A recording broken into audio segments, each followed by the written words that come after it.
Today's guest is someone who's had a massive impact on how I think about cricket, performance, and life. And it's Tom Scollay. He played professional cricket with Middlesex in England, but it's what he did after being released that's the real story.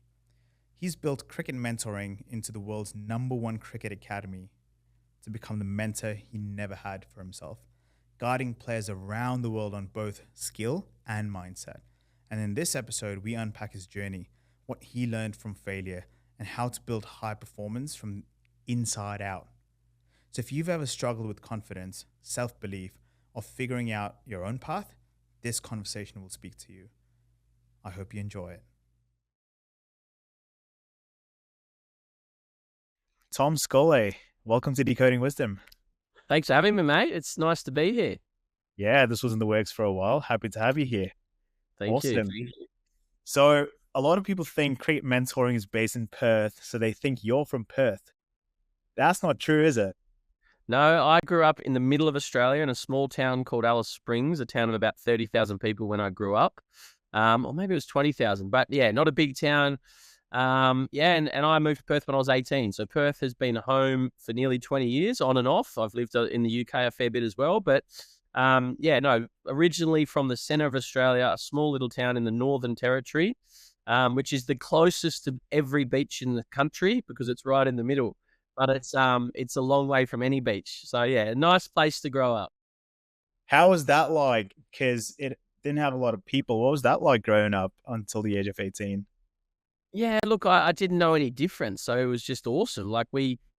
Alice Springs has had some issues with violence and stuff in recent years, but growing up, it was a safe and fun place. We used to ride our bikes everywhere. We lived on a 20-acre block out of town, about 15 minutes out of town, and we'd get dropped into school with our bikes on the bike rack when we were old enough, and then finish school, ride our bikes to whatever activity we had in the afternoon. Then maybe I'd often ride from school to the tennis courts, coach tennis for an hour and a half. Then I'd ride from the tennis courts to the cricket nets, train, and then mum would pick me up at the end of the day in the dark and we'd put the bikes on the back and go home. So it was fun. It was amazing. And yeah, I wouldn't change it. I don't know any different. It's shaped me into who I am today. And I think it's a great part of who I am. That's awesome. But why'd you move to Perth then at 18? Well, look, I wanted to play professional cricket. My dream was to play cricket for Australia, and Alice Springs is a small town. There's no professional cricket there. There's no state team. Northern Territory is one of the two territories that doesn't have a state team. So I knew from 13, 14, that if I wanted to pursue sport, I had to leave Alice Springs, and so my sight was set on that. I sort of committed fully into cricket when I was about 14, but before that, it was cricket in the summer, soccer in the winter, and I knew that I wanted to play sport. That's what I loved. That's what I dreamt of doing. So, I moved to Perth to pursue my cricket dreams, and then that took me to London, and then I've resided in Perth in the summers and full time now ever since. But yeah, I couldn't stay in Alice and sort of chase my dreams of being a professional cricketer. Yeah, no, that's totally fair. And within Perth, how was that cricketing journey like? Moving from Alice Springs in terms of competition? Was that what you expected going in? Or was it something that took you by surprise, given how competitive it becomes when you move to a big city? Oh, no, look, I'd played in a lot of national carnivals. One great thing about coming from a smaller place like the Northern Territory is there's less competition, and that means the better players generally get more opportunities. So I went to 4 under-19 national carnivals as a 17-year-old, an 18-year-old, and 19-year-old, which was my top age year. And then back then, the two territories could have overage players to top them up to make them better because we were smaller. So I went to 4 carnivals and I got to know a lot of the WA guys from those carnivals, and I'd become friendly with them. I knew what their standard was like, and I followed cricket closely. I'd sort of, speak to people, watch different things back then whenever I could. And so I understood it was going to be tough. And I did probably get a bit of a rude awakening when I sort of, in September before moving over, I went and met with the club coach at Melville, a guy called Brad Thompson, and he was like, yeah, look, we'd love to have you come. I also moved with my best mate, Ryan James, who's a leg spinner from Darwin. We came down together. He's like, yeah, I'd love to have you both come. There's lots of gaps in our squad. And mind you, they had won the premiership the previous 2 years, so they were the best club. But I got a bit of a rude awakening when I joined the club in January, having finished school and been to the under-19s carnival and the under-17s carnival. I'd done quite well, and here I was thinking I'd walk into some sort of second grade or something, and I started in fourth grade. And that was a policy of the club. They had Liam Dawson and James Vince as youngsters come to the club who have obviously gone on and done great things for England in recent years and over the last 10 years or so. But when they first came to the club, they had to start in fourth grade as well. So there was no sort of reputation that just meant you could walk in. You had to earn your stripes. And fortunately, I did well in my first game and moved straight up to second grade. But that was a bit of a shock. And then I probably thought I should have been in first grade pretty quickly, but it did take some time and the competition was fierce. And we're at, as I said, a really strong, powerful, successful club. And I had to earn my spot. And it was not till a couple of years later that I really sort of nailed a spot in the first grade team. Yeah. I mean, I'm just trying to imagine rocking up and seeing James Vince and Liam Dawson, albeit youngsters. You know, I've seen Vince at Hampshire, like in the nets at Southampton. Oh my good God, like, mate, I don't think I've seen a better timer of the ball, but I'm just trying to imagine just walking in. But from there, your ambition, step one would be play for Western Australia. How did that come? What happened over there in that journey? Yeah, so the natural progression for anyone is you've got to play in your first grade in Australia. You've got to play in your first grade team. You do well in the first grade competition. You might get selected in an academy at the WACA, or you might get selected in a second 11 game. And then you sort of have to consistently do well at that level. And then you might get a contract, or every now and again, they might just pick you out of grade cricket to play professional cricket, shield cricket, or 50 over cricket, or whatever it is. So, that was my ambition when I first moved to Perth as an 18-year-old, try and progress into the WA system. And my big dream and goal was to play for Australia. As I said, it took me a couple of seasons or a season and a half to get into the first grade side. And then I did pretty well. I did okay, but I certainly didn't set the world alight, and I certainly wasn't on WA's radar as one of their up-and-coming players. The difficult thing back then for me was I'd come from outside their system, so they had these other guys my age who had been in their under-13s, under-15s, under-17s, and they were always going to sort of back them and promote them, and there were guys that were playing second 11 that at the time, I thought, I should be playing ahead of him. My numbers in first grade are better than him and whatever, but looking back, I was nowhere near it. I wasn't ready. I wasn't good enough, and I wasn't consistent enough. I wasn't putting the performances on the board for my grade club consistently enough. So, yeah, look, and then so I had, I moved over as an 18-year-old. As a 20-year-old, I went to the UK, and a friend of mine said, we were chatting on the side of the field one day. I was playing second grade and I think in my second season in Perth, and I told him that my dad was born in England. His older brother was a professional cricketer in England, had played for England. And my friend Shannon was like, mate, get a British passport. You can go and play county cricket. You'll be good enough to play county cricket. There's 18 counties. There's only 6 state teams. Why don't you go and play county cricket? And so I was like, I didn't even think about that. Didn't even realize I could do that. So then I sort of got my dad to get his British passport renewed because he had been born in England, but had lived in Australia from 18 months old. So he didn't even have a British passport. So once he got his, I then was able to get mine, and then I went over and played in England, and things progressed over there. But all the while, I was still coming back and playing in Perth, and hopeful that I would one day get an opportunity to play for WA and for Australia, like WA first. Obviously, you have to get in the team, do well, and my dreams was always to play for Australia, but it just didn't pan out that way. Yeah, and going back to when you mentioned about being in Alice Springs and not, you weren't in the WA system in the under-13s, etc. Do you think there was a factor of adversity that sort of, internally was within you that potentially rendered your performance a little bit? Or do you think that wasn't the case? No, I don't think so. I think that like I was just a bit happy-go-lucky back then. I've always had quite a positive, optimistic outlook. And like I definitely back then, something we might talk about later is sort of your mindset and all those sort of things. And I look back now with the sort of understanding that I have. You might say wisdom because your podcast is called Wisdom, but I look back with this sort of knowledge that I now have, and I understand that I rode the ups and downs back then. I used to think my whole identity as a person was tied up with my scores and my runs, and if I was scoring runs, I'd feel really good and really happy. But and if I didn't score runs, I was sort of down on myself and really sort of finding things tough. But generally, I was pretty positive. It wouldn't affect my relationships. I was pretty sort of happy in life, but I was definitely sort of loving life more when I was going well than when I wasn't. But yeah, overall, I was just hungry to be a part of it. But a big part of who I am as well is I'm a sort of a bit of a people pleaser. I want to be friends with everyone. I want to fit in.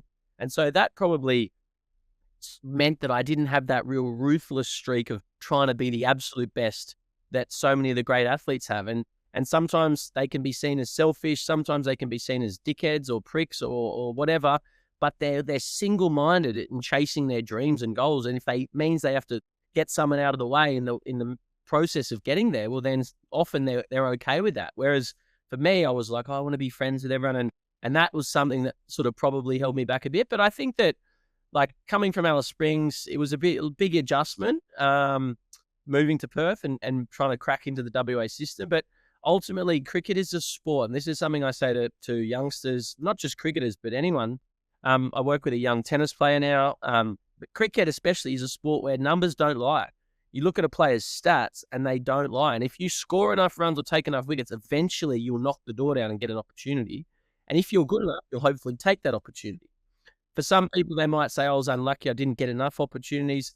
Timing comes into it, of course, but ultimately I didn't score enough runs. I wasn't ready, I wasn't good enough. Wasn't through lack of effort. But yeah, I think that it was an interesting transition coming from a small place into a big city.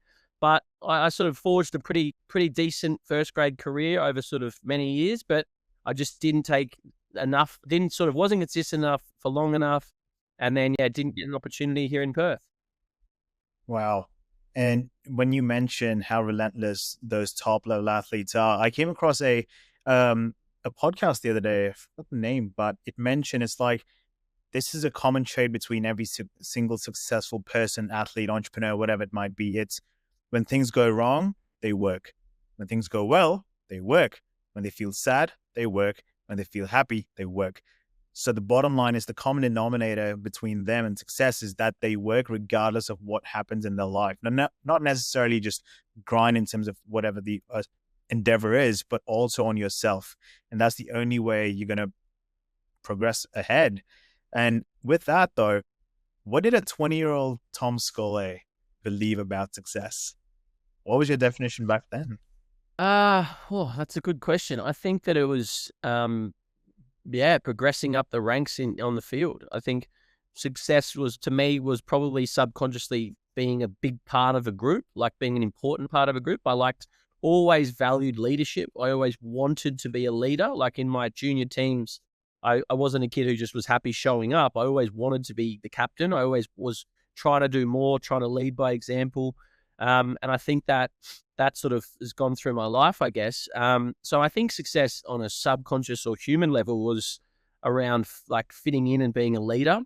But I think I did really value success based on performance on the field. I think if cricket was going well and I was in the first grade team and I was scoring runs and I was contributing to the team's success and my own sort of game was going well, then that was success. But I probably didn't, like, cricket was everything. I was all in on my cricket. I played cricket all year round for 7 years after I left school.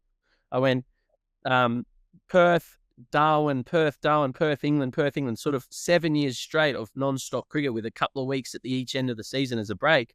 So cricket was my life. And I did all these part-time jobs in and around cricket just to sort of fund what I was doing and sort of pay the bills. But it was very much, I was definitely like focused on the bigger picture. I wasn't sort of ever like, just like, oh, I got 100 a week and I'm successful. I was always chasing the next thing. So, look, I don't think I sat down and thought about success as such. It was always just looking for what's next? How do I get better? But also, what's the end goal? What am I working towards? Yeah, it's such an important point you raised there. It's about, yes, you want to enjoy the process as well, rather than just chasing that end goal of whatever that might be. And, sometimes I used to play the victim mindset of, oh my God, I didn't end up becoming the cricketer that I wanted to be, which is, playing county cricket in England.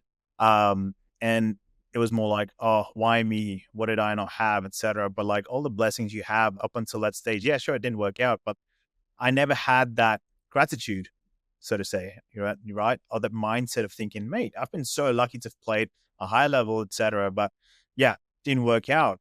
But for you though, okay, fair enough. Australia didn't work out, but you still played first class cricket.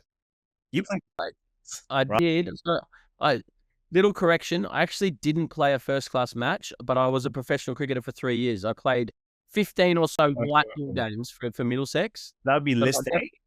yeah, list day and T20. I never played a 4-day first-class match, which was like a bit of a shame. But again, I've got no one to blame but myself. I can't sit here and say that I should have played, because if I'd done better in second 11 in red ball, I would have got opportunities in the first team. But yeah, look, I am very grateful for the fact that I have a British passport, as I've already mentioned, and how things pan out in England. I did manage to have a professional career through 2.5 seasons at Middlesex, which is obviously home base is Lords, which was an incredible thing for a boy coming from Alice Springs to sort of call Lords at my home ground. And although I didn't play there much, I spent a lot more time in the second team than in the first 11. But still had some amazing experiences. And yeah, again, very fortunate that I was in a position where I could go and play as a local in the UK. I had to sort of commit my allegiance to England, which was interesting. And a little interesting story was, what year would it have been? There was an Ashes series on, must have been in 2010 in Australia, 10, 11. Because I got my contract with Middlesex at the start of July 2010. I played some white ball games in the first team in the back half of that season. I'd been playing second 11 up until then and done well. And then Middlesex finished bottom of the second division that year. And Angus Fraser, who was the boss at the time, sort of said, look, we're going to get the whole squad back in London, training in November and December as a group. We need to get this group working together a bit better. And so I finished in September as a professional cricketer, came home for sort of 6 weeks or something, came back to Australia, and then we had to fly back to the UK and do this 7-week training camp, November right up until Christmas. And I remember there was the Ashes were on, and I had to do a piece to camera for social media, and they were like, who's going to win? Who's going to win the Ashes? And we had Andrew Strauss was the captain of England at the time, a Middlesex player. We had Owen Morgan in the squad and Stephen Finn in the squad. Three Middlesex guys. And I'm an Aussie. I've always loved Australia. I've always supported Australia, grown up in Australia. But I have pledged my allegiance to play professional cricket in England. I've pledged my allegiance to England. I've got teammates playing for England. And I'm like, come on, England. I think England are going to win the series 3-1. And it was something that I sort of struggled a bit with during my time as a pro in England, was that I didn't have this hunger to play for England. And so I was at Middlesex, and if I was playing for Western Australia, my sort of big dream is to play for Australia and put on the baggy green. So I would have been driven to keep getting better, keep trying to reach that goal. But I got into the Middlesex squad, and I didn't sort of have this deep hunger to like progress beyond that, because it felt a bit uncomfortable. I was in this bit of this internal struggle. And so I actually then had a coffee with Steve Eskenazi, who's gone on to do some fantastic things for Middlesex. He's from Perth. So he's from Perth, and he sort of took my place in the squad. I lost my contract at the end of 2012, and he got contracted in 2013. And he's far better cricketer than me. He's an excellent player. He's had a really successful sort of career, particularly in white ball cricket. But he sort of reached out to me and said, Scolls, I'd love to talk to you about Middlesex before we headed over for the first time. And one of my pieces of advice was, look, this is the mistake I made where I didn't fully commit. I said I still had 1 foot back in Australia, where I was like, I want to play for Western Australia. After this contract ends, I want to go back and play for Western Australia and Australia. I sort of, in my mind, like consciously, but mostly subconsciously, I saw Middlesex as a bit of a opportunity to learn and progress, and then come back and play for Western Australia and Australia. Whereas when I spoke to Eskenazi, I said to him, look, mate, I would go all in England. That's your opportunity. Don't have 1 foot in the camp back in Australia. If your contract there, you want to give yourself the best possible chance of being successful, you've got to go all in. And fortunately for him, he's had a really sort of long, good career. What's he been sort of into his 13th season or something like that now? So he's captained the club. He's been a fantastic player. So yeah, look, it was interesting. I was this Aussie guy living in London, having a great time. I was rubbing shoulders with professional cricketers, and yeah, Stephen Finn, who's one of the great young cricketers in the world at that time. Sam Robson became one of my great mates, still is, who went on to play for England a couple of years later. And yeah, it was an amazing time in my life, being sort of a professional cricketer living in London. Yeah, Sam Robson threw me off because I thought he was British, and then I heard him on an interview in Australian accent. I was like, hold up. And he was wearing like 3 lines. I'm like, that doesn't add up. And he's a, Similar to my story, he grew up in Sydney, yeah, but as an 18-year-old, I went over as a 20-year-old. As an 18-year-old, he went over. He played Australian under-19, so he's an Aussie. But then he went to England and he said the same thing. He got signed by Middlesex as an 18-year-old, and he's committed his life to England. And so when he would have gone over in 2007 maybe, and then when he played for England in 2014, he'd lived there for 7 years. He'd been there just about all year round for all that time. He'd qualified. He'd become an Englishman and qualified to play for England, and he's still there. He's been there, nearly 20 years now. He's living there. He's married. He's got a kid. And so he's as English as a lot of sort of people, but he's from Australia. His family live in Australia. But yeah, similar story to me. I definitely see why you in that position, because it's some sort of it's a weird identity crisis, right? Like you're playing, imagine playing for the Poms. That's kind of, it's a weird thought to have. But with that said, though, hypothetically, let's put you back in that position, right? If you were to commit to England, would you, let's say you get the call from ECB, hey, Scollay, we want you in our squad for the Ashes. Would you play for England? Would you have played for England? Yeah, absolutely. I would have. Absolutely. I mean, look, I didn't even play red ball for Middlesex, so I was so far off that it's not even a realistic thought. But yeah, of course I would. Of course I would have. I think that at the time I was actually like all in. I thought I was all in, but I did have this subconscious sort of blockage. So absolutely, I said on camera, come on, England, let's go for England. I was trying to convince myself that that's what I wanted. But I had this sort of real deep sort of thing inside me saying, no, you're an Aussie, you want to play for Australia. But if the opportunity arose, absolutely. Man, I know you're a great actor because you're a Bollywood actor as well, isn't it? I'm an extra. I'm an extra in a cricket movie. I wouldn't call me an actor. In fact, that's another interesting sort of part of my life and journey. It was only a few weeks, but yeah, I did one scene where I had to like pretend there was a run out, and that I got to know the director pretty well and whatever. He's like, come on, Tom, more passion, more passion. I was like, oh. So, mate, I am far from an actor, but I was really fortunate, and that is an amazing sort of, memory, is just spending a few weeks traveling around the UK, filming, being a part of a huge Bollywood movie, which it's called Patiala House. Akshay Kumar and Anushka Sharma, who's married to Virat Kohli, and Akshay Kumar is one of the biggest Bollywood actors. So, yeah, I had five mates, one of my best mates sort of doing it with me, and we had an amazing time. How'd you get picked for that? Oh, look, we might spend the whole rest of this podcast talking about it, but very quickly, John Embry, who's an ex-Middlesex and England captain, he got approached by some casting agency or something, and he got charged with finding cricketers to play the role of cricketers in this movie because they didn't want actors to be cricketers because they didn't know the movements and all that. So he had to come up with sort of 20-odd cricketers to play different roles in different teams. And so he contacted Richard Johnson, who's unfortunately just been released by Middlesex as their head coach. But back in 2010, he was the Middlesex second 11 coach. And he said, Jono, do you know anyone who's available and could help me? Have you got any players? And Jono said, look, we've got this guy from Australia who has been playing second 11 for us. We don't have any availability for him over the next few weeks, so he might be available. So then I got a call from John Embry, and at the time I didn't know who John Embry was. My history of Middlesex and England cricket wasn't great, and so I had a voicemail. Hi, Tom, John Embry. And anyway, I called him back. He said, look, I'm in charge of finding cricketers for this Bollywood movie. Would you be interested? And I was like, okay, this sounds like a bit of a prank or something, but all right. And then I said, hey, mate, I've got 5 other guys in and around London who are doing what I'm doing. They're overseas professionals playing club cricket, and they're not doing anything Monday to Friday. They have to play on a Saturday, but do you want me to bring them along? He's like, yeah, mate, you're doing my job for me. I've got to recruit them. If you can bring as many as you can. And so I rang up a few of these guys, said, hey, mate, do you want to be in this Bollywood movie? They're like, what? All right, of course. So yeah, it was amazing. We spent like 3 weeks. So I'd played probably all of April, a bit of May for Middlesex. Then the IPL had finished, and I think we had Owen Morgan and O.A. Shah come back to Middlesex from the IPL. We had a couple of injured players become available, and so big squad. I sort of was non-contract. I was the one that wasn't playing. So I'd had this great 6 weeks playing second 11, experiencing a bit of life on the road as a professional cricketer. Then I went and filmed this Bollywood movie for 3 weeks, and then I played for Middlesex again and got my contract. So it was an amazing period, and timing of it all worked out so well. And it was, so much fun filming this movie.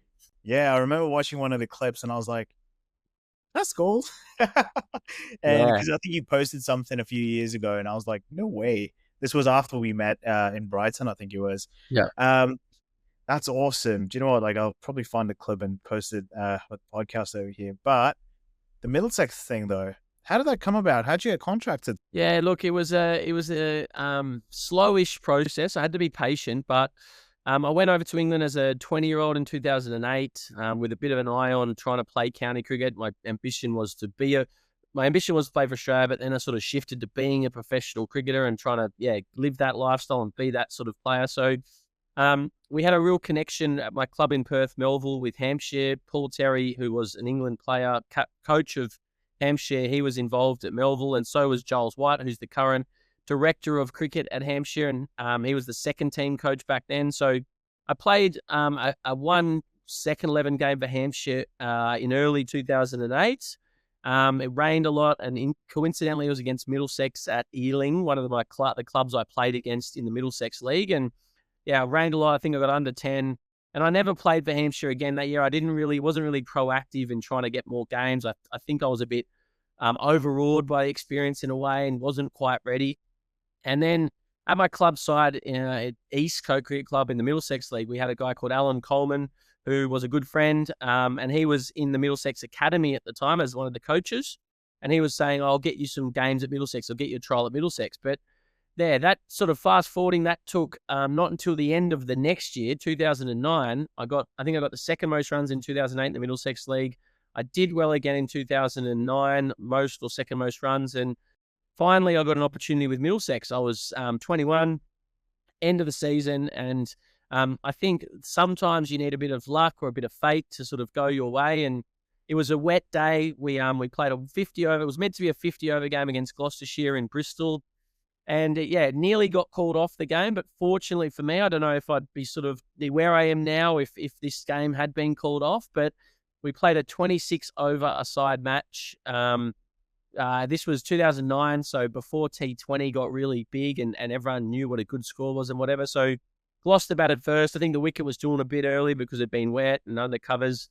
And they made about 130, which you think now of 26 overs isn't a very good score. But T20 cricket wasn't really a thing back then. So I walked out to bat with another guy from league cricket, a guy I knew quite well called Steve Selwood.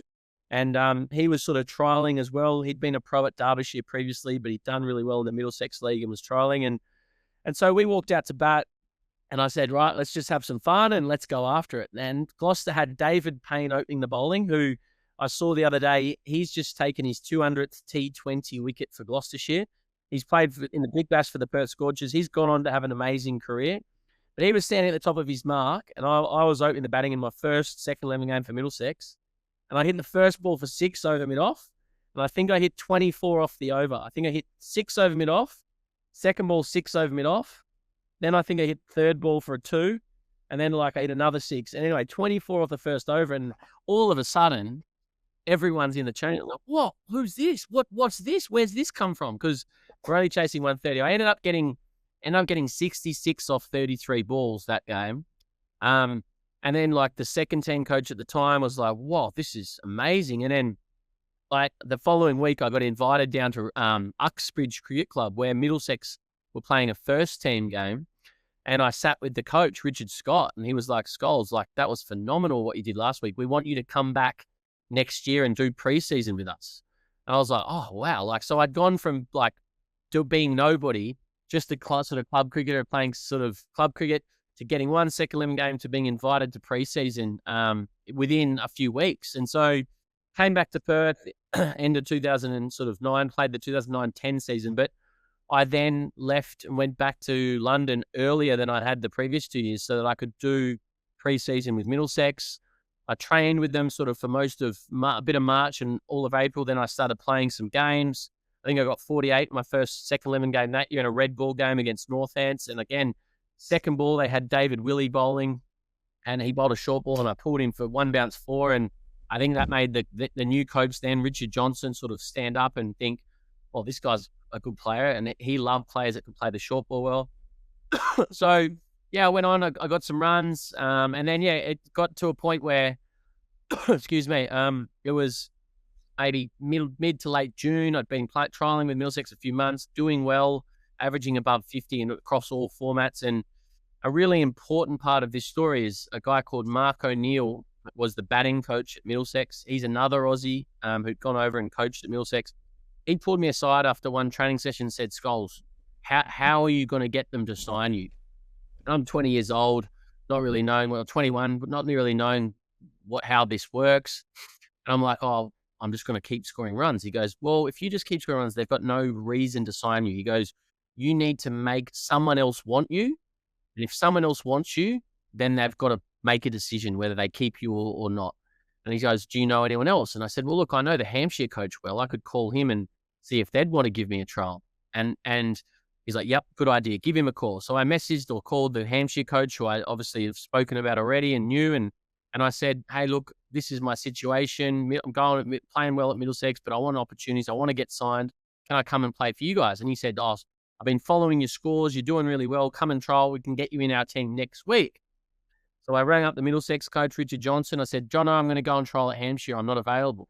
And he said, oh, Skulls, I've already picked you for next week. Please play for me this game. I'm trying to get you signed. I really am a big fan, as you know, and I want you to play for us. I'm trying to get you signed. So I said, all right, let me call he goes, we got Gloucester next week at Radlett in Middlesex. I want you to play. I said, all right, let me let the Hampshire coach know that I'm going to play one more game for Middlesex, then I'm coming down to Hampshire.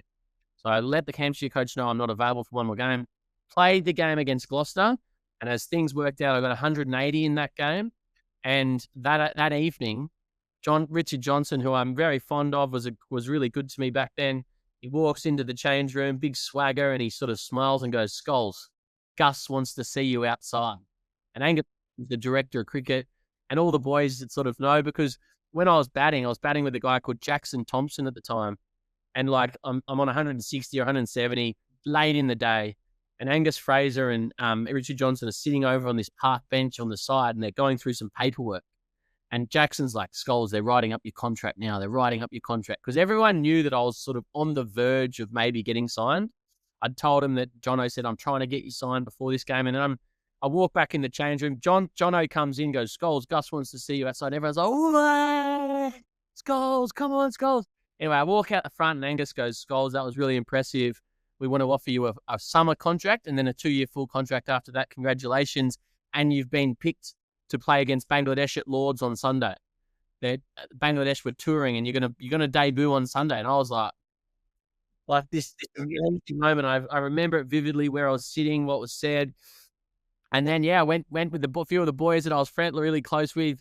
I went down to the pub, the Red Lion in Radlett that night, and had a beer to celebrate. And then, yeah, and it was a bit of a whirlwind. A few days later, I was at Lords. I tried to get like 20-odd teammates tickets and whatever. And I've written about I didn't sleep the night before my debut. I literally had like 20 minutes sleep the night before my debut because my mind was racing. I couldn't sleep. And yeah, it was an incredible sort of period. So I went from 2008 to the middle of 2010 is when I got signed. I did really well in club cricket across that 2.5 seasons. I did well in second 11. I ended up sort of averaging 60 in second 11 that season and getting the second 11 player of the year. And so, yeah, I sort of had to just be patient. And I think I got signed when I was ready.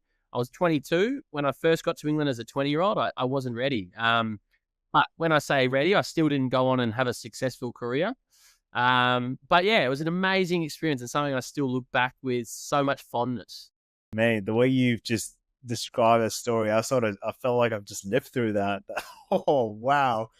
Oh, being out in the middle and your mate saying that's your contract right there, mate, getting signed. Cool. I just got a flashback. I haven't thought of that story for a long time, but I was just remembering how things unfolded, and I just had the visual of like, yeah, how it all went. When you got the contract, right? How'd that feel? What was it feeling? Look, I think just pure joy, excitement, relief. Like, yeah, it was sort of a bit surreal. I'd obviously scored 100 that day, and so I was already on a high. Yeah. And then to just be told, like, my best ever innings on that day, 182, I think I scored. And so I'm on this huge high, and then to be told I've got a contract, it just like, yeah, apart from maybe my wedding and the birth of my children, it's up there with one of the most special days of my life. Wow. And then your first game were as a contracted player was against Bangladesh at Lords. Yeah, it was. Let's Yeah, talk about against Lords. Lords being your home ground. So for all those listeners who don't know, it's the mecca of cricket. Like cricket, that's cricket's first ground, more than 200 years old, just filled with legacy, history. And if anyone's seen the Lord's Pavilion, you'll know exactly what I'm talking about. And I've been there. I've been to the home and away dressing rooms on a tour, not a player. I wasn't even allowed to touch the grass. I think it was like a £500 fine, let alone calling your home ground. So when you found out Middlesex, was that something on your mind? Like Lord's is going to be your home? Look, I think so. I'd already trained at Lords because I was part of the squad. I'd done preseason with them. I was part of the squad without having a professional contract. I think they were paying me a little bit to sort of be a player, but not like one of their staff members. And then I got the summer contract where I was an official member of the squad. But I already had kit. I already had been training with them. So I think that that first few times, especially in the preseason and early on when preseason was sort of indoors and whatever. Then when the weather got good, we had the odd training session on the nursery ground at Lords. But to actually then, it's there's two experiences really. It's like your training sessions, you come in and you train on the nursery ground, and you're still at Lords, but you're not on the ground, you're not in the pavilion, you're not doing much in the actual ground. You're around the back. But then obviously you've got your match day experience where you walk into into the back of the pavilion, you go up the stairs into the change room, then you walk through the long room out into the middle, you go across to the nursery, you do your warm-ups, you do your catching and that on the outfield. And so when I started to have that experience, it was incredible. Like, but one funny now, but not funny at the time story is like that. As I said, I did not sleep the night before my debut, and this is something I now try and help athletes with is how to switch off and turn your mind off. But I was just lying there all night, tossing and turning, going, am I going to make a fool of myself? Am I good enough? What's going to happen? Blah, blah, blah. And I was sitting waiting to bat. I think we lost a few early wickets. I think I was batting 5. I think we lost 2 early wickets. And then I think there was a partnership between O.A. Shah and David Milan. And so I'm next in. I was sitting there and I was falling asleep while I'm waiting to bat before my debut. I was having these micro sleeps, and I'd wake up and I'd like get up and run around and try and get my blood going. And then I'd like chill for a bit. And I was so tired, I was starting to fall asleep when I'm next in the bat. I'd get up and start moving. And then obviously the wicket fell. I sort of got my gear on and went down the stairs through the long room, and there's this incredible buzz. And I wasn't sleepy or anything when I was out in the middle. But that's the state I was in before I went out to bed on my debut. But yeah, look, Lords is everything you can imagine and more. They're like, everyone talks about how good the lunches are. The lunches are incredible. Like they just like, it's like Michelin star food and what's on the menu? What's on the menu? Decode that a bit. I can't remember honestly. But what I do remember is they've got like 2 long tables, one for each team, and then the third one for maybe the umpires sit at the end of the tables or something. So they've got a blackboard with the menu written out, and basically they have waiters and waitresses coming around saying, what would you like? And it might be like roast chicken with gravy and mashed potato or something. And then sticky date pudding as dessert. And like, it's just like proper, it's not like a buffet, it's proper plated, amazing dining experience. So so it's really, really cool. And then like, just the history and like just like walking in and out of the pavilion and into the change room and stuff. Like, I didn't spend a lot of time there because I was mostly in the second team, but I would have played 6 or 7 or 8 games there. And I was 12th man a number of times. Like, they used to sub in a different person to be a sub fielder sort of thing. So I did that a lot. I was the official 12th man a few times. And so, it's an incredible place, a truly incredible place. And you made your debut against Bangladesh. So I didn't get any runs. I think I only got 3. I got out to Shakib Al Hassan, who obviously is a pretty good player. Went to slog sweep my LBW. I was batting with O.A. Shah. So I remember getting off the mark with a little like nudge to square leg, and like the relief of getting off the mark. I had like 20 or 30 friends and mates in the stands, and I didn't do much. I got 3. I didn't bowl, but still an incredible experience. Wow. And then fast forward, you played for 3 seasons, or you were contracted for 3 seasons. And then based on research, you got unexpectedly cut what happened there? What do you mean by unexpectedly cut? Like, was it just they cut your contract without any cause or reason? No, look, it wasn't unexpectedly, really. Like it was the end of my first contract. So I was given as I said, I was given a summer contract, which goes from sort of July till, it's what they do with a lot of the uni students. They give them a summer contract. So you're paid week by week, July through to September. And then I was on a full contract from sort of October through to the following 2 September. So 2-year full contract. And so I came to the end of my contract at the end of the 2012 season, and there was 3 or 4 of us out of contract, and I was the only one that got released. But it wasn't really unexpected. And I got told, I walked into Angus Fraser's office, and Gus, who's a great man, was like, Scholes, it's a really tough decision, but we think there's other younger players coming through. You haven't quite delivered what we'd hope you would. And it was a really tough thing to hear. And I remember going out into the garden at the back of Lord's, because the news was at Lord's in Gus's office, and having a little bit of a cry and like being honestly really upset. But then as soon as that happened, my mind shifted to, right, I'm going to go back and play for WA. And I had going back sort of 6 to 12 months, I had this amazing season in Perth, my best ever season, where I'd scored the most runs in the grade cricket competition here in Perth. And I'd actually played one second 11 game for Western Australia at the end of the WA season. I'd got 820 runs at an average of 82, 3 big hundreds. And because I'd played one second 11 game for WA at the end of the season, I was on their radar. And so a lot of players, like when you're released from a county, I think what a lot of players do is like, okay, where else can I trial? Who can I call? Who can I get in with? Maybe I'll go to a Derby or a Leicester or Glamorgan, one of the smaller counties. And I never once wanted to do that. My life was back in Australia. I wanted to come back to Australia full time and live over here. And I didn't want to go and sort of, and I loved London. I didn't want to go and live in a smaller place and that sort of thing. So I was like, right, I was pretty optimistic and positive. Like, right, I was the best player in grade cricket last year. I'm going to go back to Perth and I'm going to play for WA. And so there was an element of sadness. There was this element of sadness that like my professional career at Middlesex had ended. But there was also this optimism of backing myself that, yeah, this is cool. I'm going to go play for WA now. And it didn't pan out. I got back to Perth and I sort of put too much pressure on myself. The reason I think I'd played so well the previous season is because I had a contract in England. I had nothing to worry about in WA. I wasn't trying to play for WA at the time. I was just free, playing with freedom, having a lot of fun, and I did well. I got to my sort of peak performance. I got to my best. Whereas then the next season, when I was playing to then progress and playing to get a contract, playing to get second living games, I had this burden on me and this sort of tension, and I didn't do very well. So, and I never progressed any further. I just continued to play grade cricket. I did have some success, but I never went on and never had a season like that again where I dominated grade cricket. And I think that that's what I was capable of when my mind, when my thoughts and my emotions were in the right place. But for so much of my career, I was just sort of trying too hard. I was anxious. I was tense a lot of the time, and I wasn't able to get to my best.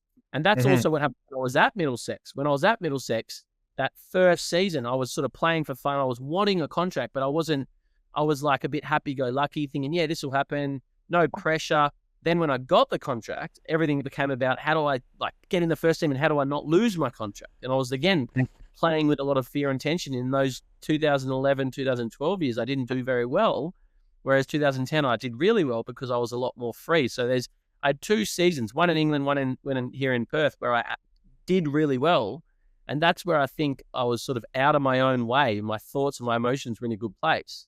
And that's why now I'm so passionate about teaching these things to younger athletes, cricketers, and I'm working with these tennis players, I've said, where we've got to work through understanding ourselves as a person.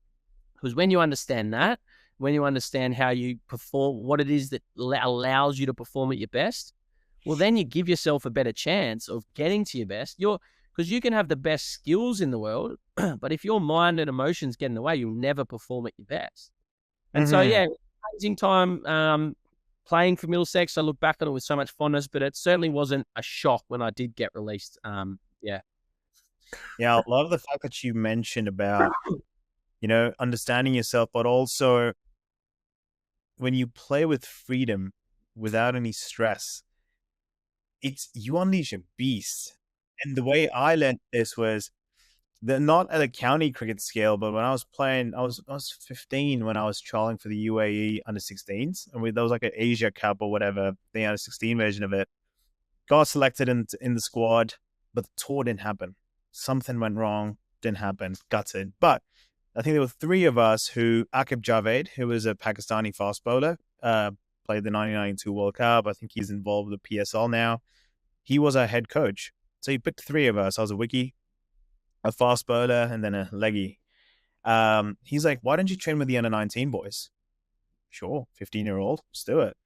And then he made it very clear, hey, this is just for your growth.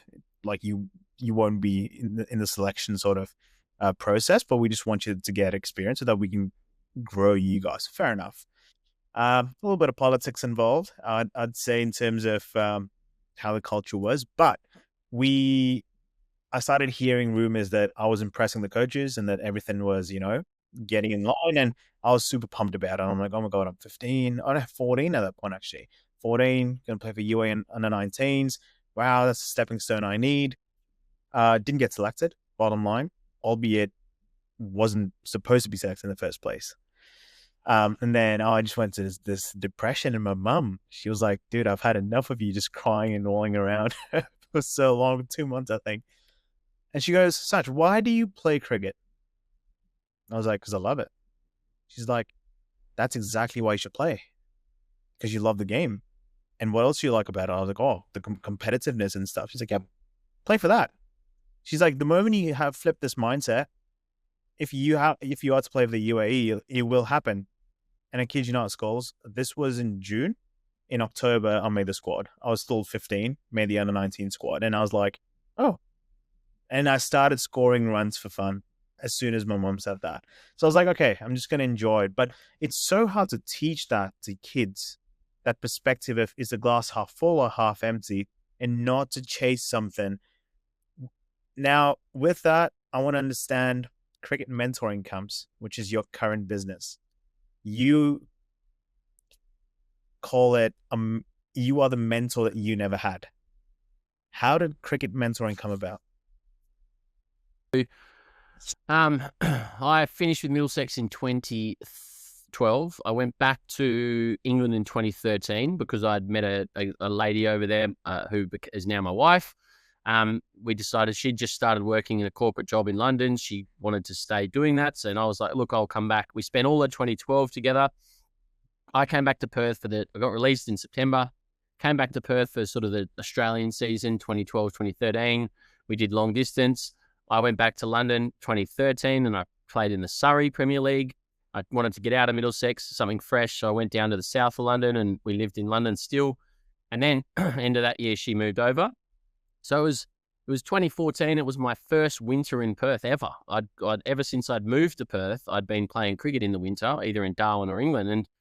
And a friend of mine from my club side, one of my sort of good mates at the time, he owned the cricket shop here, one of the biggest, oldest cricket shops here in Perth, called Muleman's. And inside Muleman's, they have 2 nets. And my wife and I at the time in 2014, we moved into an apartment in South Perth, not far from Muleman's. And yeah, for the first time, I had all this free time on it, like in the evenings, in the afternoons. I was not training. I was like 5 days a week, freedom. And so I'd finished my sort of job. I was working in disabilities in HR. And I'd finish and I'd be like, well, what am I doing with this time? So I decided I wanted to get into some coaching. And the initial thought was to earn a bit of extra money. So I sort of spoke to my mate and said, can you get me some coaching? And Muleman's had a lot of people inquiring for coaching because they had the nets. And when you Googled cricket coaching Perth, they were the first that came up. And they referred a client to me. And I did my first coaching session, I think in July 2014. And coincidentally, I flew over to London to watch my mate Sam Robson make his Test debut at Lords, which we've spoken about Sam before, but flew to London, flew back after that, and then I did my first coaching session. And I was going there coaching a 13-year-old boy named Travis, and it was purely to earn a bit of extra money. But from the moment I did that session, something like I got this warm, fuzzy feeling of like, I really enjoyed, and I got this real satisfaction leaving there of, I've just helped this kid get better. I actually sort of know what I'm talking about. I had this sort of ability to coach. I'd coached tennis when I was a teenager. I'd coached a bit of cricket when I was a young pro playing club cricket, but I sort of was a bit more mature now. I would have been, 25. I understood the world a bit more. I understood the game a bit more. And I really enjoyed that session. And then I got another call from another parent of Muleman's giving their number the next week. So I then had 2 clients. And so this grew steadily and quite quickly over the next few months and the second half of 2014. And then I was always like, through losing my contract with Middlesex and not then going to get a contract with Western Australia and whatever, I was really curious about why didn't I make it? And why did Sam Robson make it, who was my housemate and my good mate? And he was then went on to play for England. What makes Steve Smith so good? Because he was coming through at the time. And I was really curious around performance. And so much I started to learn was around mindset. And it wasn't just about skill. It wasn't just about physical. It wasn't just about hitting more balls, working harder. It was about how do you get to your best? And so I was sort of really keen to help these young athletes not make the same mistakes I had. And so I was like printing things out. I was creating these little folders for each player, and I was like printing articles and bringing them. I was getting them to do diaries and doing all these things sort of from day one. So second half of 2014 and 2015, I grew this sort of coaching a fair bit. And I was sort of then able to tweak my hours at my job to finish a bit early some days to go do more coaching. And it was word of mouth, a lot coming from referrals from Muleman's and then a fair bit of word of mouth. And then like end of 2015, I was like, I want to start this into a proper business. I want to make it a business. So I sort of then founded Cricket Mentoring. It took me 8 months to like really launch Cricket Mentoring. I think I registered the name in just before Christmas. And then on the 2nd of August, I launched it with a Facebook post about here's what I'm doing, Cricket Mentoring. But up and all through that time, I built a website. I took photos, I got testimonials, and I tried to sort of build this perfect website because I was like putting myself out to the world. This is, 2016. And I sort of felt a lot of imposter syndrome because I was a failed professional cricketer. I felt like, who am I to sort of like do this? And so I did it anyway. Fortunately, we launched on the 2nd of August. And then I continued on in my full-time job up until July the following year, 2017. Just me at the time. I started, and then I quit my full-time job. My wife, Becca, has been incredibly supportive all throughout. And she was like, sure, if you think that's the right thing, do it. We came back to England, did spend 6 weeks in the UK. We got married. And then September 2017, I got back to Perth and I was like, oh, I'm not got no job now. This is my life. I started vlogging and I started putting more and more content into the world. Go back a bit, I should have said that in August 2016 is when I started to post on Instagram. And initially it was just posting quotes of professional cricketers, nothing from me. It was just sharing thoughts from professional cricketers with a little caption about it. I'd sort of sit at my office job and desk and I'd write things out, and I was working on Cricket Mentoring while at my job and being paid by my job to build Cricket Mentoring, which was quite handy. And then, September 2017, I went full time, started vlogging, and just went all in and haven't really looked back since. That's amazing. I really like that you touched on the imposter syndrome, because one of the reasons you came to my mind straight away to be a guest on the podcast is the identity crisis someone faces when they finish playing a sport. Now, it doesn't mean you have to have played international cricket for this, right, to happen. It could be club cricket. Let's say you just had an abrupt injury and you can't play cricket again, or it could be you've played a certain level that you can't pursue again. Identity crisis is something very dear to me because I was so lost. I stopped playing professionally, I would say, or semi-professionally at 20, and I was just lost. I went to good universities, everything, but I was like, so I go to work. When I started working at KPMG, it was more like I'm sitting in a boardroom in a board meeting. I'm thinking, what do I have to contribute here? I'm Satch. I'm just a cricketer. Like, what's a cricketer got to know in a corporate environment? Versus now, it's a different story. I can own the room, but it's a perspective thing. But the imposter syndrome is very real. So, in your story, how did you overcome imposter syndrome? Did you embrace it, or how did you deal with it? Well, I think the only way to get over it is to just keep putting yourself out there and into that sort of position. And the more you do it, the more comfortable you become with that.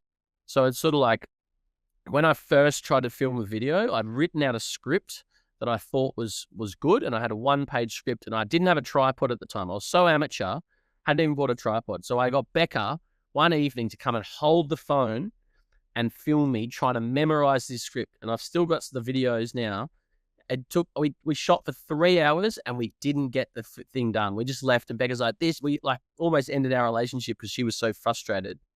But I didn't get it done. And I think, I can't remember if we redid it or what happened, but I think that what happened was I started to get really good feedback on what we were doing. And I wasn't putting myself on the camera or saying any of my views, but I was just sharing ideas that I was seeing from the game. And a lot of it was focused on mindset. And because of that, like, people would say, oh, I'm really enjoying your stuff, or would get lots of likes on a post. And I was like, okay. And that validated what I was doing. And that sort of, I guess, helped get rid of the imposter syndrome. And like, one thing I've always try to do, which I get sort of complimented on or good feedback on, is I don't ever say, right, this is what you've got to do. And I don't ever say, I know best. Whenever I frame something or share something, I sort of either provide evidence and say, this is what, like, I've seen, this is what the best players that I've ever worked with do. Or I just say, this is a perspective. This is an opinion or a perspective. It's not 100% right. You've got to figure out your own way and find your own way. And I'm not very controversial. I don't try and get sort of views and likes by taking one side that becomes really controversial. I'm just trying to always share positivity, and help people just keep progressing, regardless of the level they're at. And so I think over time, I just got validation from people and support from people that, hey, this is good. What you're talking about is good. And someone like Chris Rogers, who's been a great friend of mine since we played cricket together at Middlesex in 2011. He's played Test cricket, and he was sort of like, man, I'm loving your stuff, pal. This is really good. And I was like, oh, wow, okay. That's really meaningful. And my best mates, who often took the piss out of me when I was starting vlogging and stuff and whatever, but that's what your mates do. But they were like, yeah, like, especially my best mate, Ryan, he was always really supportive. He was always like, mate, this is brilliant. He's a cricketer. I got him to do some videos and stuff as well. So yeah, look, I think over time, by just continuing to show up and do it for the right reasons, I think I was authentic in my reasons for doing it. I wasn't doing it for me. I've always done it to try and help others. Well, that was greater than this idea of like, why am I doing this? And yeah, combine the two things where I got a bit of validation and support, plus authentically trying to help people. I think that over time, that sort of imposter syndrome did disappear. And the more you do something, the easier and better it gets. Like right now, I'll go on my story and talk about things and share ideas and whatever, share my perspective. No problem whatsoever. But in those early days, I'd be so anxious before saying something to the camera. But you do it more, it gets easier. Do you think having experience as a professional cricketer has helped you take this leap of faith? Or the skills I think the fact that I can say I'm an ex-pro helps, but I don't like, if you look through our content, I don't think very rarely have I referenced my career. Oh, I meant sort of the skills you learn on the journey of becoming a professional cricketer. Have they translated into you taking this leap of faith with cricket mentoring? Maybe. Look, it forms a big part of my journey. But like, I took a leap of faith moving from Alice Springs to Perth. Then I took a leap of faith moving from Perth to London. I think my whole life has been like believing in what's possible and going after it. Obviously, I'm grateful to my parents who've helped develop the framework of who I am. And yeah, like, if I hadn't have been a professional cricketer, I probably wouldn't have had started cricket mentoring, and I probably wouldn't have been on this journey to help others understand how good it can be and how tough it can be. And so, yeah, look, it's a huge part of who I am. Everything that sort of I've done previously has contributed to who I am in any moment. So, yeah, look, that's a big part of it. But yeah, and a driving factor, which was your initial question, is I say that I'm trying to be the mentor that I wish I had, because I do believe that at my best, I was really good, and I showed that at times, but I wasn't able to get there consistently or very often because my thoughts and emotions got in the way. And if I had a few low scores, I'd start doubting myself. I'd change things. I'd try new things.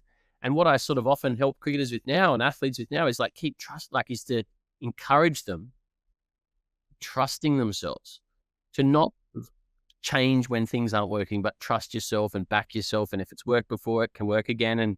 And just be that person that they can ask questions to and bounce ideas off and support when things aren't going so well. And I think that if I had someone to talk to, my parents lived in Australia when I was a pro.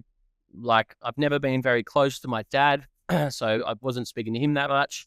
My mum was very supportive, and I've got a great relationship with her, but she's not an athlete. She didn't understand the struggles, and I've always sort of not fully been open and honest with her, especially about how I'm feeling and what I'm thinking. And so I sort of did it all on my own. And so that's where I'm trying to be that person that people find they can trust and can be open and honest and vulnerable with without being judged. And then they can, like, I've lived that experience. So hopefully I can provide a perspective that helps them continue to move forward regardless of where they're currently at. Yeah.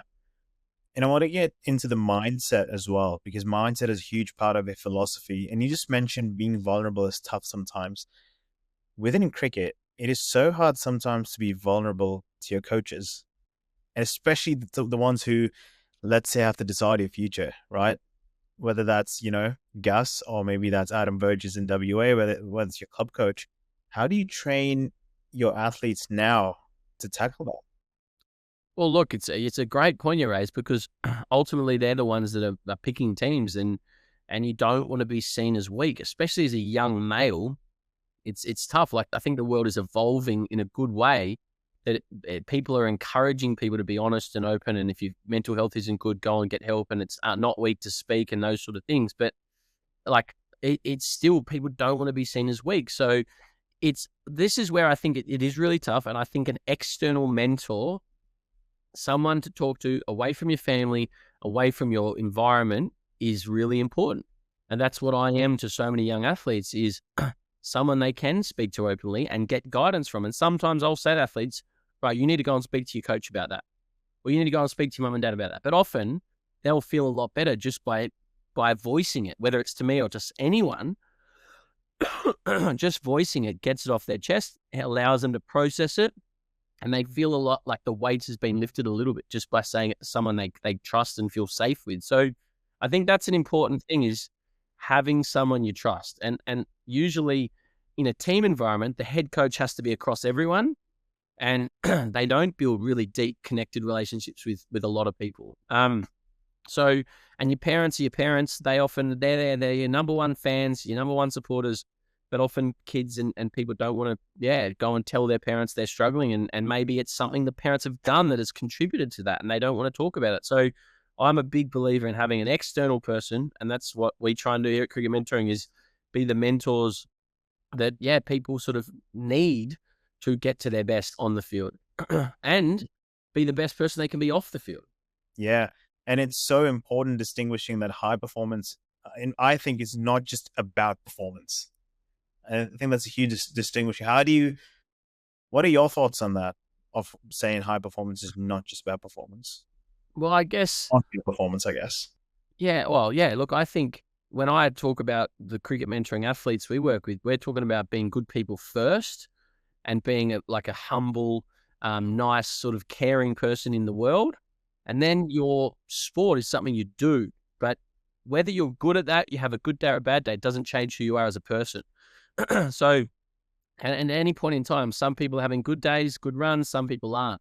And if you hit the cricket ball well, or you bowl the cricket ball, it doesn't make you more valuable than the next person. So, I think that, we really just try and help develop, and obviously it's the parents, it's their friends that have the biggest influence, but we try and help develop good mindsets and good attitudes, good habits and behaviors in our athletes. And then performance comes and goes. Performance, you're going to have good days, you're going to have bad days, but ultimately, if you're on a journey to being the best you can be, and you just keep showing up, keep trying to get better, and keep believing it will work out, it will.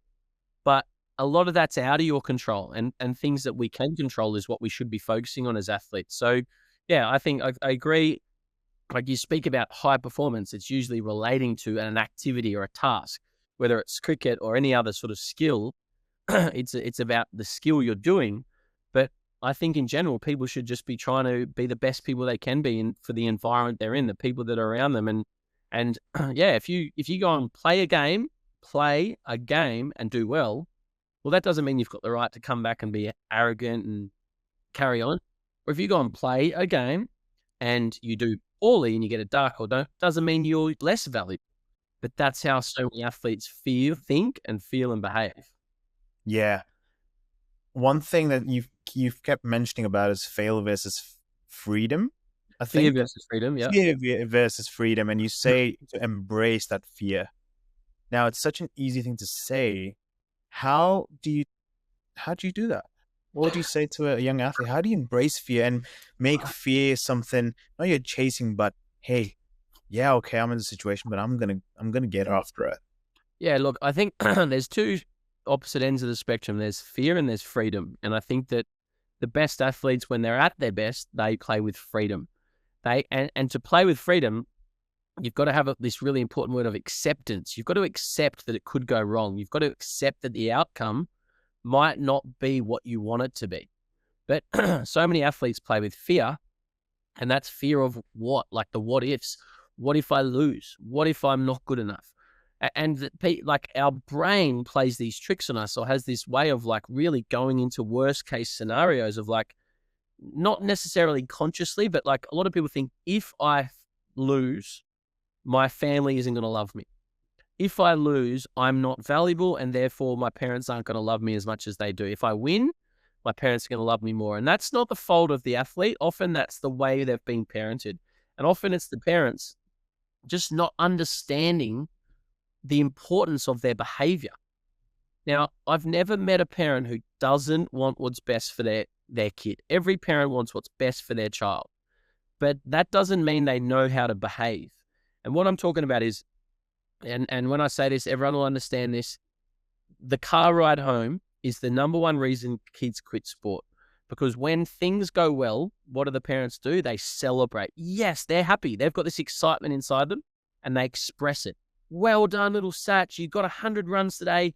We're so proud of you. We love you. Let's go on and celebrate. Let's go and get ice cream. Let's go and like have a great day. We're so happy. The next week, and how does that make you feel? You feel so warm and loved and connected, and that's what you want as a kid. You want your parents to just love you deeply and want you and make you feel special. And then the next week, you nick off for a dark, and your parents are trying to help. Let me say this. They're trying to help. They sort of understand what might have gone wrong, and you get in the car and they go, so Satch, what happened today? Why did you nick it? What can we do better next week? All right, let's go to the nets tomorrow. And how does that make you feel? You feel this sense of like unworthiness. You're not worthy. Like you haven't got that love and warmth. Your parents are like grilling you, or they're why didn't it work? What's going on? And therefore, they're completely different. So you feel like your value is higher when you're doing well and lower when you're not doing well. And that's how so many athletes are, because of how they've sort of been raised and how they've been parented. And so for me, what I try and coach parents, and I speak to a lot of parents, I coach and mentor a lot of parents, is we've got to learn to be consistent in our behavior, regardless of what we're feeling. When our kid gets 100, we might be so excited. They win a race, we're so excited. But we've got to try and take a deep breath and go, well done, I love your effort. And then they get a dark, or they come last or whatever, and we're feeling really down or flat, and we think we can help them, but we got to go, well done, I loved your effort. Did you do your best? Oh, awesome. It doesn't matter. You did your best. That's awesome. And we praise the effort, not the outcome. And so, yeah, that's something that I think it affects so many athletes. And then their value is defined by their result, because that's how they've been raised. What about the argument of, sometimes you got to go through the school of hard knocks? Of course you do. From a parent's perspective. Well, look, I think that everyone is their own harshest critic. And so I think there's a time to ask questions and maybe try and help them with a reflection, but it's not straight after when the kid is feeling down already. Because if the kid's had a tough day, they're beating themselves up. So I don't think it's necessary for a parent to then try and help, but really double down on how bad they're feeling. I think that, let's say it's a Saturday morning and the kid gets out for 2 runs, plays a bad shot, gets out. Well, if the parent just sort of lets it slide, puts the music on, says, you pick the songs on the way home, and you go home, you get about your business all Saturday afternoon, Sunday, or maybe Monday you're at the nets and you go, oh, so what happened on the weekend? And you just come from a curious, not judgmental point of view, and you're like, oh, this is what I think. You would just remember we've been practicing this, or you went this, well, then that's a much better way to have this conversation, learn, than doing it on a Saturday soon as while their emotions really sort of high. And even in professional environments, they embrace that now, where they do their reflections usually a day or two after, not straight away when everyone's emotions high, because they let the emotion leave and then they talk sort of honestly and openly without emotion. Because when there's emotion involved, it's a really tough conversation. And so going back to your initial question, I think that you've got to embrace that you're going to have doubts, you're going to have worries, you're going to have concerns, but you want to really try and accept that things could go wrong. And when you really deeply accept, it might not be my day today, well, that can allow you to shift out of playing with this fear and this tension, this anxiety, into playing with freedom, which is when most athletes play at their best. Yeah. And speaking about fear, one of the things is when you get nervous. So whether that's walking out to bat, or you're facing Shakib Al Hassan at Lords, and you're just like, your body's just stiff and your adrenaline's pumping and you feel like you're basically a rock at this point. I'm subscribed to your, email, your newsletters, and one of them was about how to handle nerves. And in that you mentioned reframe your nerves, right? How can one reframe their nerves in a situation? Well, I think that everything we believe is thoughts. It's a story that we have attached to. And so nerves are our body's way of saying, I've got something important going on. I've got something that I care about happening. You don't get nervous going to brush your teeth. You don't get nervous sitting and changing the TV channel. But if you've got something important in your life happening, well, that's when your nerves show up. It's a big game. It's a big exam. It's a first date. It's something important. So we then can tell ourselves a story of this is a bad thing, and we get anxious about that, and we get more nervous and we get more tense. Or we can create a new story and focus on a new story that, okay, these nerves mean I'm doing something I'm excited about. And we can say, this is my body's way of getting excited. I'm excited. I can't wait to get out there. Yes, this nervous energy helps me. Or we go, oh no, I'm nervous. This is a bad thing. This is really bad. And the same thing is happening in our body. We have the same physical response to the initial nerves. The initial nerves are the same.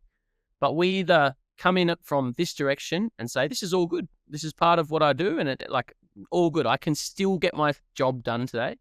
Or we can look at it from this side and go, oh, this is terrible. I can't perform with this. Or we either get, and from there, we go into two different directions. We either then go, right, cool, let's go. And we can still have this feeling, but still show up and do something that's close to what we're capable of. Or we get crippled. We get crippled and we sort of go into this downward spiral, and then we don't perform well. And then the nerves show up again the next time, and we get scared again. And it's this sort of loop. But if you say, look, oh yeah, I'm nervous. This is good. Like, this is energy my body's giving me. This is extra energy. And it's almost, you can almost visualize that this nervous energy is going to help me focus more. It's going to help me compete more. Then, this is awful. This is awful. I can't do anything. I think it's just reframing the story of what nerves mean. And you've also said a lot of times, I think we spoke about this a long time ago when we met. Very briefly, I remember this stuck with me is, it's very important the story you tell yourself, and this is feeding into that. How do you train that with young athletes, especially? Because I've seen a lot of teenagers like back in England playing club cricket who would literally like get out, come back, and they would just have an absolute, the sheds would be in turmoil. You hear kids screaming, chucking the kid away sometimes, or just being absolutely dejected. Like I saw this small kid, 12-year-old. When I was an overseas pro at a club, and literally 4 or 5 days after their game, he turns up to coaching and he just didn't want to do anything. He's like, I'm just so upset with what I did 3-4 days ago. And I'm like, mate, it's all good. It's why? He's like, I'm just shit. I don't like cricket anymore. I hate it. I'm not good enough for it. So how do you coach that? How do you coach that? Well, I think there's a couple of different things there. One is like the raw emotion of the disappointment when we get out or we have a bad day, especially when you get out and your day has ended. There's not much like cricket in the world where You show up with excitement and you're ready to go. You've prepared well and you want to do this thing you love. You might get to hit 20 balls in the warm up or whatever. And that's just, but then you get in the middle and you're out the second ball and your day's over. And there's this real deep disappointment that I have to wait another week, or sometimes in Australia, it could be 3 weeks until I actually get to do this again. Whereas if you play soccer or basketball or tennis or anything, usually you can just play, you keep playing and you get a decent amount of game time. You get to throw a few balls, shoot a few balls, kick a few balls, whatever. You get that joy from your sport. Whereas cricket batting can be brutal, where first ball you make a mistake and you're out and your day's over and you don't get to do it again. So there's a genuine disappointment. And that's an emotion that we feel. But then over time, we've got to learn to deal with our emotion. Behavior becomes a choice. We're angry or upset. We have time to process as we walk off the field. And we then either make the choice to throw and shout and scream, or we make the choice to take our gloves off gently and sit there quietly and process things or whatever. But I think the best athletes learn to deal with their emotion better. They're still angry, but they learn to move on. And then the second part of what you sort of said is your self-talk and what you're telling yourself. And so many people dwell and they only focus on their most recent innings. If they've scored runs, they feel like they're the best. If they've failed or not done well, they feel like they suck and they tell themselves they suck. So I think the first step when coaching someone is to help them become aware of the stories they're holding on to. So if you're holding on to this story that I'm not good enough, or I'm not very good, or I've got to score runs to perform, to prove I'm good, well, that's when you start playing with a lot more fear, a lot more sort of pressure. And so I think journaling is a fantastic way to start understanding what you're thinking and what you're going through. And so just writing down, this is what I'm thinking at the moment. These are the stories I'm focused on. And when you start to write it down, it becomes quite clear what's going on. And then we can start working on, okay, what are some actual things that are true? All right, instead of thinking I suck, what if we write down, I'm working really hard at the moment? That's true. You suck is not true. That's just a thought. And I reframed this with actually a 37-year-old guy from Pakistan. I had an online mentoring session yesterday. And I was just sort of helping him reframe his thinking a bit. He's moved from Pakistan to the US in a big corporate job. He absolutely loves his cricket. He's a very successful in his professional life, but his cricket is his passion. And he's moved into a new environment and he's trying to fit into this new environment. And I sort of had to say to him, look, we've just got to reframe the stories that you're holding on to at the moment around, I've got to fit in, I've got to do this, got to do this. And I told him to journal, write down all this. This side is all the things that you're thinking, but they aren't real. And write down on this side all the things that are real. What's the truth? You're a good bloke. You do fit into environments. You've trained hard. You've prepared well. You're a good cricketer. You've got previous success. You don't need to prove anything to anyone. And they're the truth. They're the things that have actually happened that are truth. So I think you can separate it too. What's not real and what's real? What's the truth? And the first thing is awareness. You've got to become aware of what's going on. Then you can start to redirect your focus and attention to these positive things, the truth, rather than these negative stories. Because any story or any thought that comes in, they often come in and leave. But when we grab it and we hold on to it and we shine the spotlight on it, that's when it grows. That's when it starts. We're sort of putting fuel on the fire and let go of that story and start focusing on another story, because we can only focus on one thing at a time. And if we're deeply focused on, I'm not good enough, I suck, well, that's what we're going to believe. But if we can focus, you know what? That thought will come in, I suck. And then we let it go. We go, you know what? I'm ready. I'm prepared. I'm working hard. I'm getting better. I know, but you suck. I'm getting better. We start to hold on to those sort of stories. We feel so much better. It's so, I love that, because that is replicable across different aspects of your life. It doesn't have to be just cricket, right?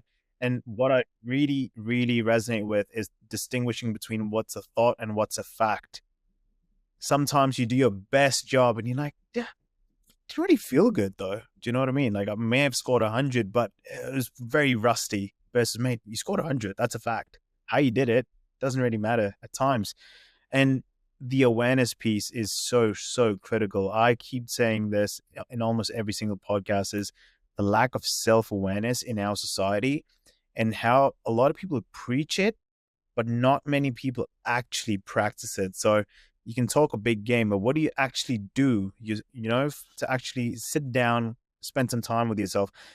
Today's generation, their version of spending time with themselves is literally on a phone or a digital sort of media. Well, you could sit down on 10 minutes on a couch and do that, but you're not spending time with yourself. That's what people mistake it by.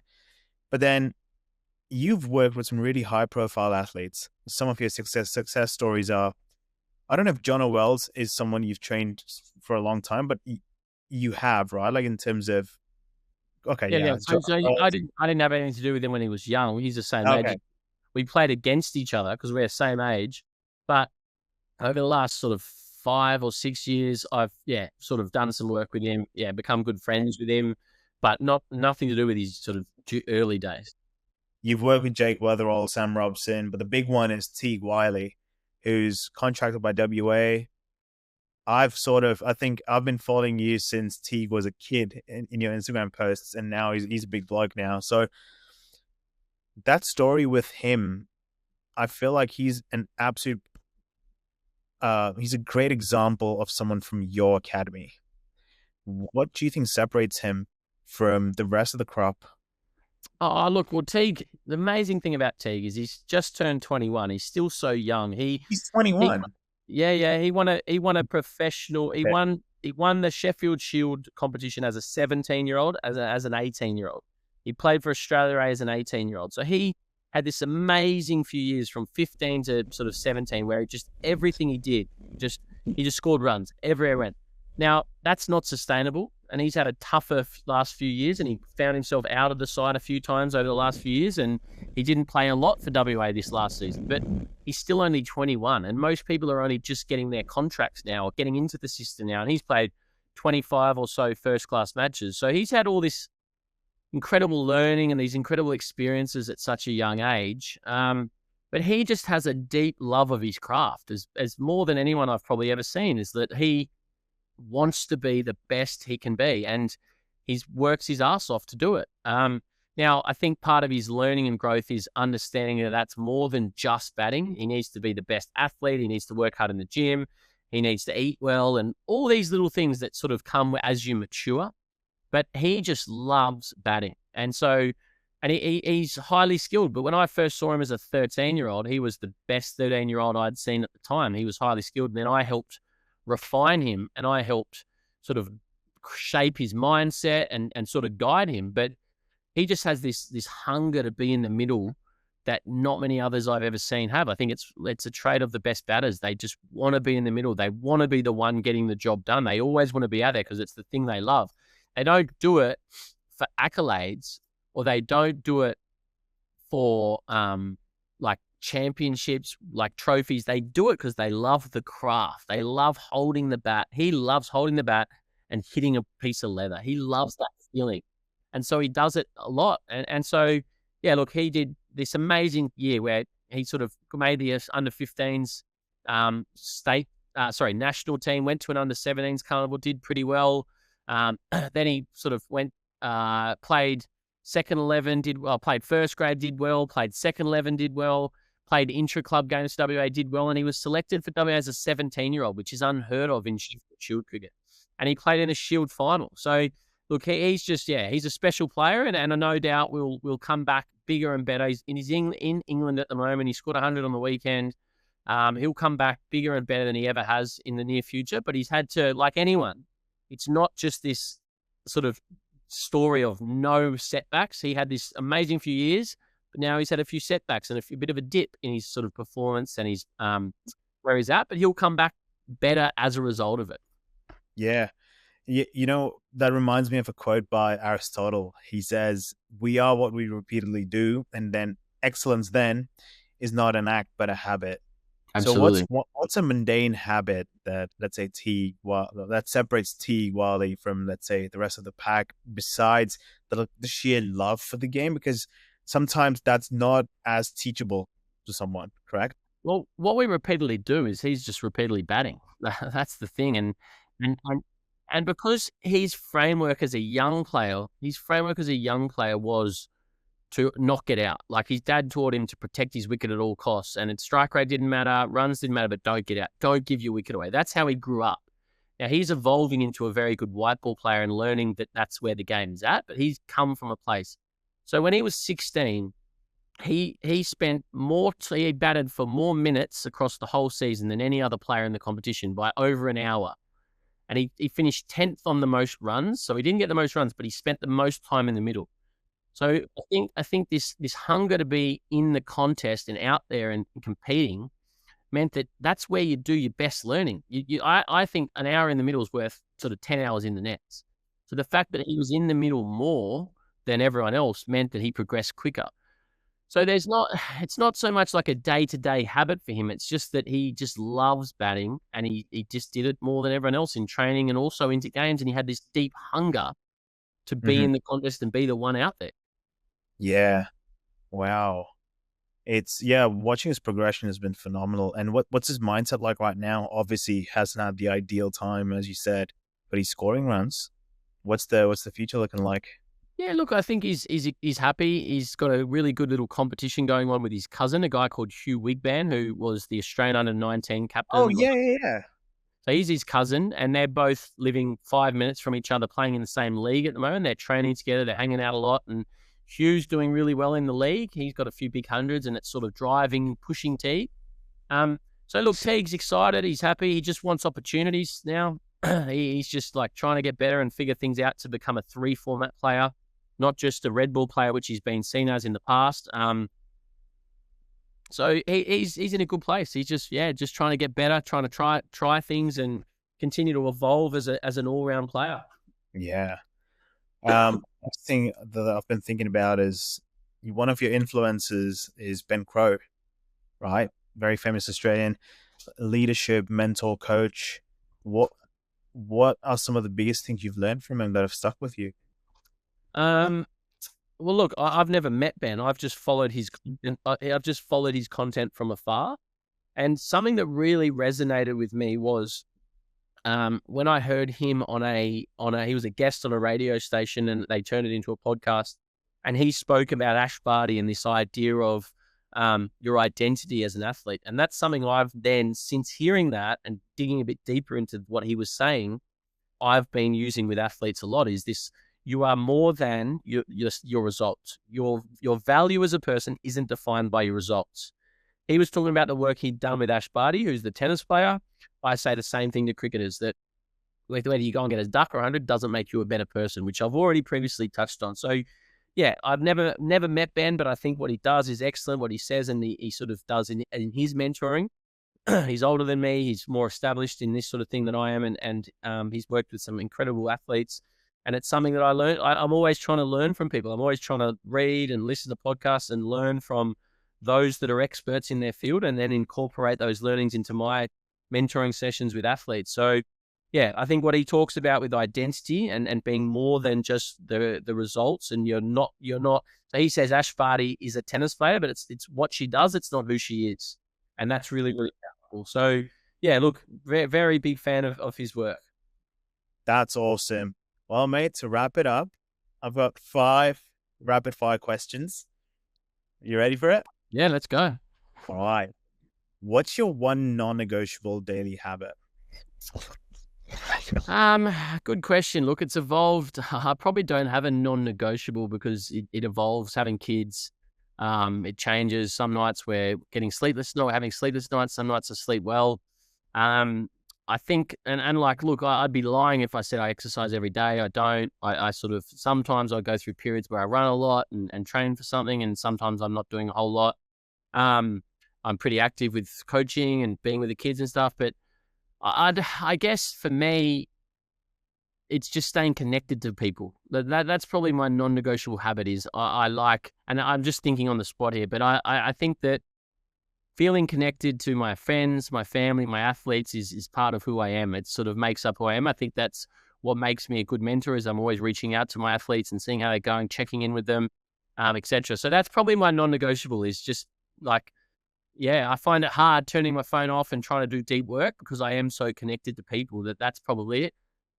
Yeah. What's the best piece of advice you've ever received? Good question. And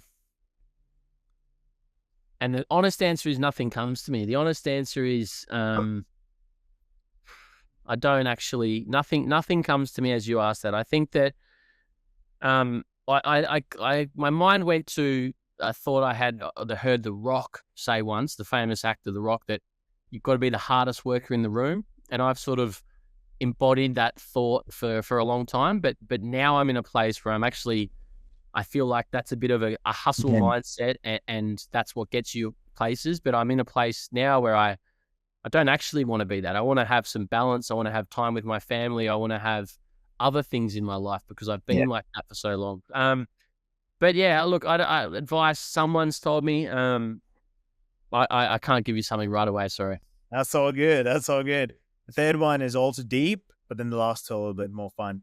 Next one is, how do you keep yourself grounded? I think knowing that I don't know everything, knowing that I'm just a bloke like learning, and I'm trying my best, and I'm trying to help people. I'm trying to help people live their best life. I'm trying to support my family and give them the best life possible, and balance the two. I sort of think that I'm just a bloke doing my best, and I don't sort of think of myself any differently. And I know that I make mistakes. I know that I'm not perfect. It's something I talk to athletes about, but I know that that's me as well. That I'm out there trying to make the most of my time on each and every day and on this planet. So yeah, that's probably what keeps me grounded. That's amazing. Last two, a dream net session with any player. Who would you pick and why?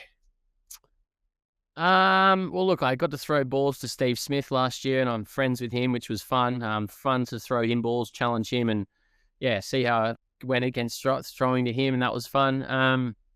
A dream session. Look, Coley would be fun just because of who he is. AB de Villiers would be great, but I grew up idolizing Mark Waugh, so I think maybe Mark Waugh at his peak when I was young, and now I could talk to him and watch him and just be up close to him. That's probably who it would be. Wow. Last one, county cricket or shield cricket? Oh, look, they're both so different. I'm fortunate to now work with athletes who play in both competitions. I think there's pros and cons to both. I love that you play so much cricket in county cricket, but that also can be its downfall. I think the standard of shield cricket is better. There's only 6 teams, but like you see guys like Jordan Buckingham, who's done well in shield cricket. He went over to county cricket and didn't do so well. They're different games. They're such different games, different conditions, different balls, different formats, etc. So I think so many pros to both, and both systems are obviously producing some incredible cricketers. Awesome. Mate, Scollay, this has been really, really fun. I've genuinely learned so much. And, I understand now that mindset is a gearbox and technique is just a steering, pretty much. Thank you so much for taking the time. I know it's pretty early on for you, but I really appreciate you hopping on to Decoding Wisdom. Thanks for having me. It's always fun sort of remembering back to these sort of stories and things, because it feels like a lifetime ago, a lot of it. But I'm really passionate about what we're doing now, cricket mentoring, and can't wait to sort of continue to evolve and help more people around the world hopefully reach their full potential. Yeah, and for anyone listening, I'm going to list all the cricket mentoring socials down in the description below, so go check it out. And if you're a cricketer who's looking for that external support, even if it's just from a mindset perspective, Scollay is definitely your guy to go. He's got a great team of coaches who are ready to help you whenever you need. And again, from anywhere in the world, right? From what I recollect. Yeah, absolutely. We've got, like, you're in Canada, I'm in Perth. We speak to players all over the world, mentor players from all over the world. So absolutely. There you go. Get on it. Don't miss out. Thanks, mate, for me. Cheers, mate. Thank you so much for watching today's episode. I really hope you've taken something away from it to implement in your life. If you're enjoying Decoding Wisdom and listening to it on Spotify, make sure to follow us on Spotify and give us a good rating as well. And if you're watching it on YouTube, make sure to like, subscribe, and comment. And we'd love to engage with you guys. Thank you so much once again. And I hope to see you guys next week.